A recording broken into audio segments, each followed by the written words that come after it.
national team, and obviously that's every young girl's dream when you're on those teams. And they talk a lot about that team, and only like one or two of us was ever probably going to be able to get a call up to be on the team, or let alone be able to get a call up to come and be a part of the camp and be around the tremendous players that they have had on their teams over the course of the many years and the many gold medals that they've won. And so I think for myself, like, that's kind of what you those shots. Check out those. That form is just beautiful.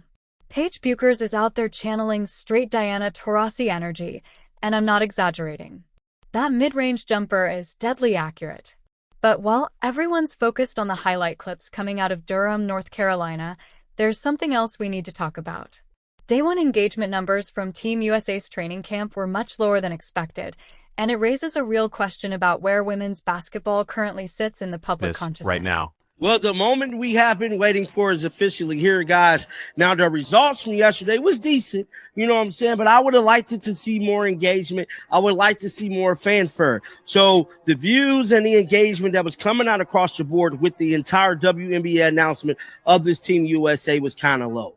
Now, I'm going to be monitoring this whole situation throughout the duration of this offseason. I feel as if the excitement for women's basketball is definitely at a decline. Now, Caitlin Clark is back. Now, we just got a measure of how many people is still interested in wanting to watch women's basketball. Yesterday's numbers were decent, but the buzz just wasn't there.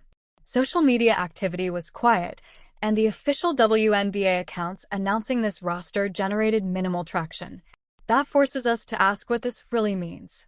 Just months ago, Caitlin Clark was pulling in nearly 3 million viewers for regular season games, and the momentum felt unstoppable. Now, the energy feels noticeably different.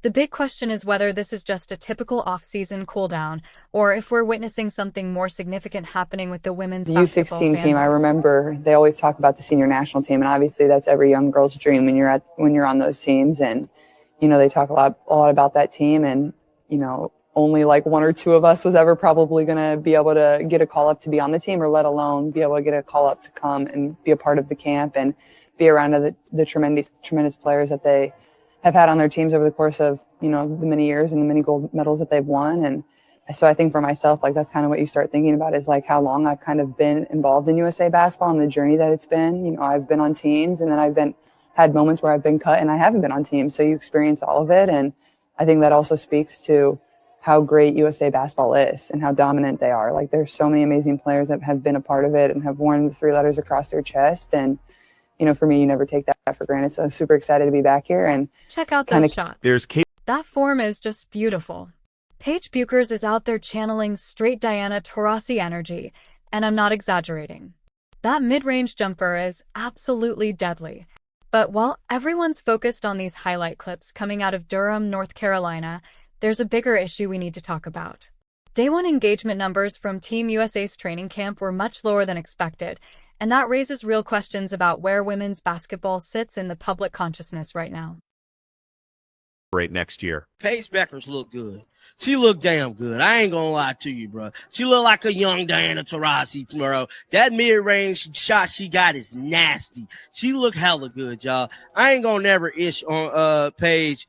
Because I know, like, a lot of people might want to, bro. A lot of people be wanting to pin her against Caitlin and stuff, but man, she looks fantastic out there.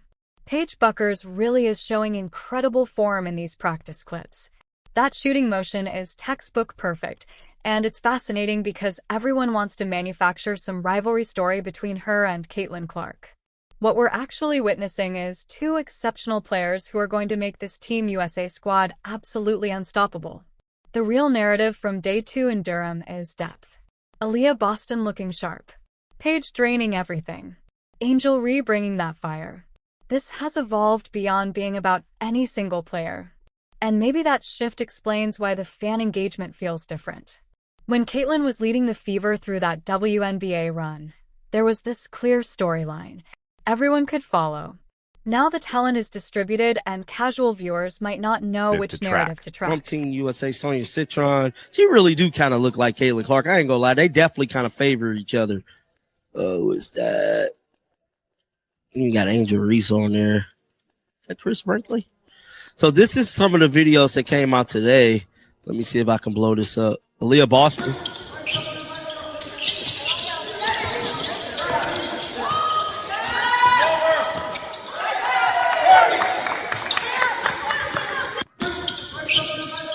is amazing to watch, and Sonia Citrin does remind me a bit of Caitlin Clark, but the roster makeup here is what's really compelling.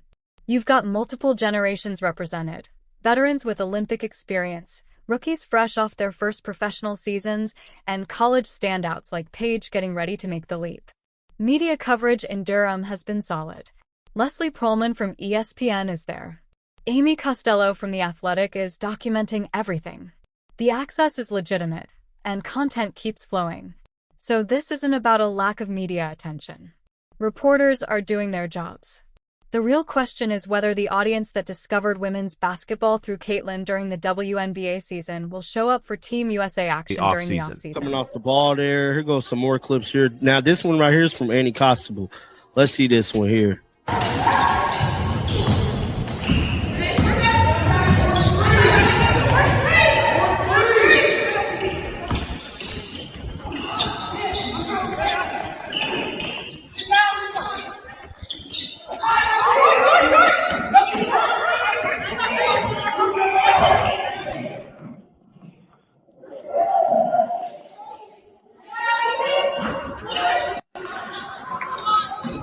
Look at Caitlin coming off that screen.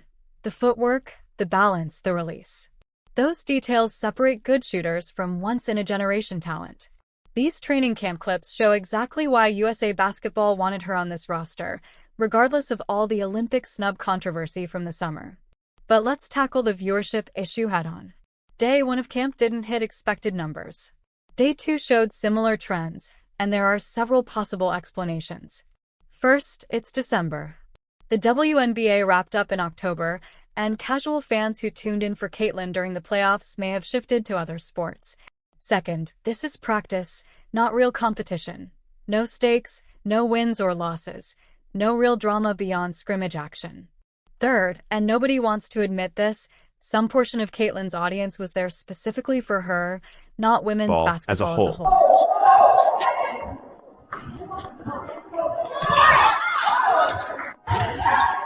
No, I definitely feel like Team USA basketball is going to win it all. I don't think no other team in the world is better than them. I just got to keep it real. I know some people might think otherwise because they're not from our country, but I feel like Team USA basketball look hella good, and they're definitely going to be putting the beats on teams, bro. It's just that simple. Our team is just so much better. We're just so much better, guys. I just got that third point makes the CBA negotiations absolutely crucial right now. The WNBA just completed its most-watched season ever, and Caitlin Clark drove much of that success. But if the league can't build on this momentum because of a work stoppage, or if players and owners fail to agree on revenue distribution, all of this progress could stall completely. Players are pushing for a larger share of basketball-related income, improved travel conditions, and serious investment in marketing. Owners, meanwhile, point to ongoing financial losses despite increased viewership, arguing that the league still operates at a deficit. They believe the new media deal with Disney, Amazon, and NBC needs time to generate real profits before committing to significantly higher salaries. That deal is reportedly worth $2.2 billion overall, or roughly $200 million annually, a massive increase from the current agreement. But players compare those numbers to the NBA and question why women's basketball should accept a smaller share when it's producing real ratings and legitimate revenue. So that was pretty much day 2, man. Get down in the comment section. Let me know y'all thoughts about this one. Keep them bells on. I will be back with another one. And like always, man, until next time, shake the haters. Team USA is going to be dominant. That part is almost guaranteed. The talent gap between the United States and the rest of the world in women's basketball is still massive. The more interesting question is whether international competition can recapture the attention that the WNBA season created. The WNBA viewership data tells a clear story. Games featuring Caitlin Clark consistently averaged over 1 million viewers. Games without her dropped closer to the league's traditional baseline of around 400,000. That's a significant gap. It suggests that while the league did grow overall, a large portion of that growth was directly tied to one player's appeal. That isn't necessarily a bad thing. Every major sport has had transcendent stars who brought in casual fans. Michael Jordan changed the NBA. Tiger Woods elevated golf. Serena Williams boosted tennis. The real question is whether the WNBA can convert Caitlin Clark fans into long-term fans of the league as a whole.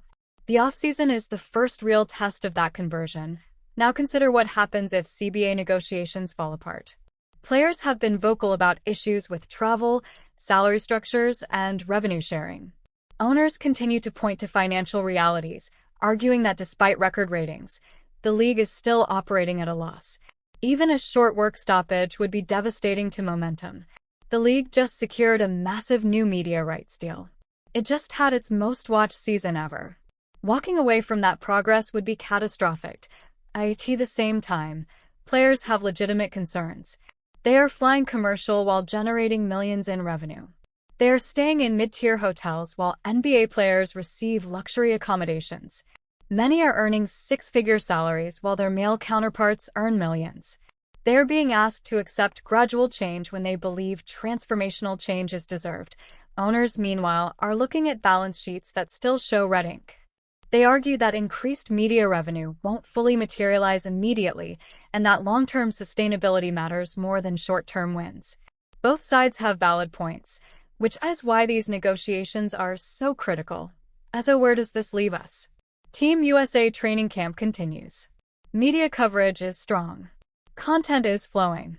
But engagement numbers suggest that casual fans aren't fully locked in yet. That brings us back to the core question. Was the WNBA's record-breaking season a true turning point for the league, or was it largely a Caitlin Clark-driven phenomenon? The answer is probably somewhere in between. Off-season viewership will tell us a lot. If Team USA games draw strong ratings once real competition begins, that's encouraging.